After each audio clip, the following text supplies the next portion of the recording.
negotiation is a subject that has really caused so many salespeople to lose sleep at night and lose thousands and thousands and thousands of dollars for their companies and for themselves by getting beat by smart buyers.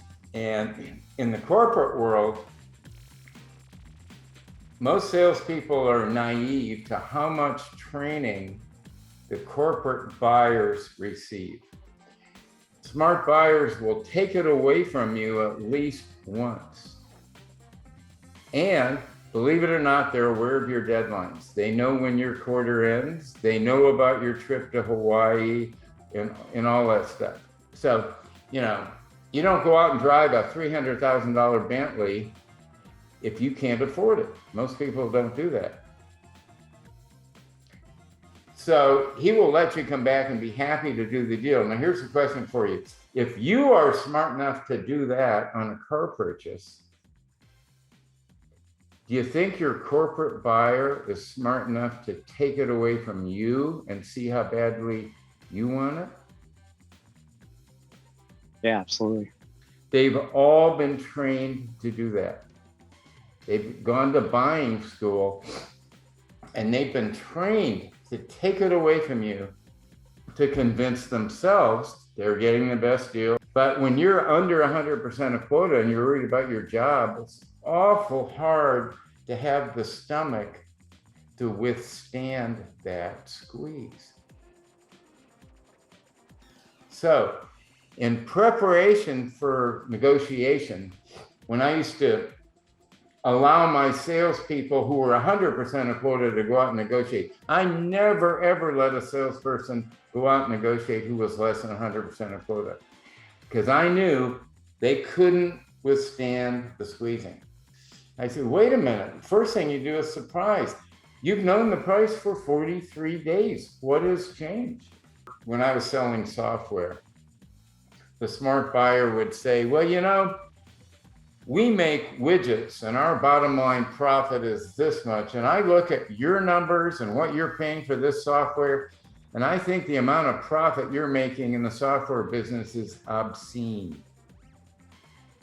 I remember that was one of the major squeezes I had to respond to from a vice president of finance years ago. And this was a big deal.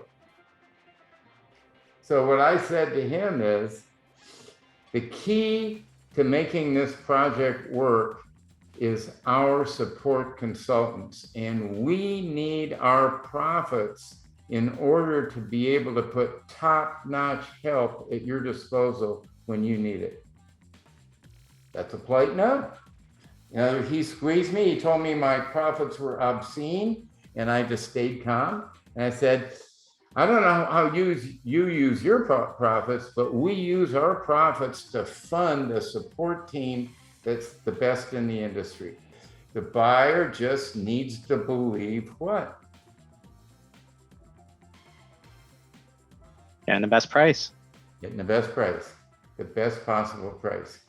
So, I actually like to call this negotiation avoidance, because we haven't gotten into any negotiating yet. And buyers are so used to salespeople caving. This is where all the other companies out there help you if you're smarter, because all those salespeople, when the buyers are squeezing, what are they doing? They're dripping.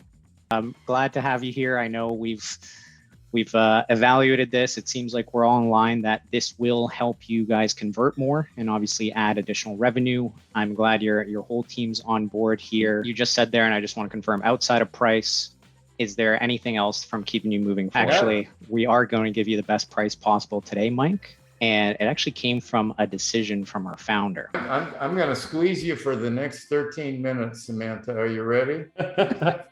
I'm ready. I believe you're remembering our conversation from 3 weeks ago. I was there. We calculated the ROI, and this thing, it pays for itself within 3 months. So we promise that your ROI is going to be 5x by the end of the year. So we want to get you those results. All right. Just give me a little timeout now. You never, ever, ever commit to any kind of an ROI because you don't have control over how they implement it. We have consultants who make you successful through the entire process. And so that's why we've set our price where we have. It's the same for all of our customers. I don't really like splitting the difference. I believe if you don't defend your price, your competitors are going to find out that you dropped price, and they're going to tell every other deal you're working on that you dropped price on this particular deal. I really am a staunch believer in defending your price, especially when they've had time to do an ROI and they've known the cost, because if they wouldn't have gone through the whole sales cycle with you 30, 60, 90 days if it weren't cost justified in their minds. So at the end, it's a price negotiation, not a cost justification. That's the real difference, is understanding psychologically, emotionally, those hurdles. And the buyer needs to believe he or she's getting the best possible price. And it's the seller's job to convince them they're getting the best possible price even before we negotiate. And I told you 90% of the time it never got to a negotiation, because once the seller withstood 2 serious squeezes, the buyer was convinced, okay, I guess this is as good as it gets, and they signed.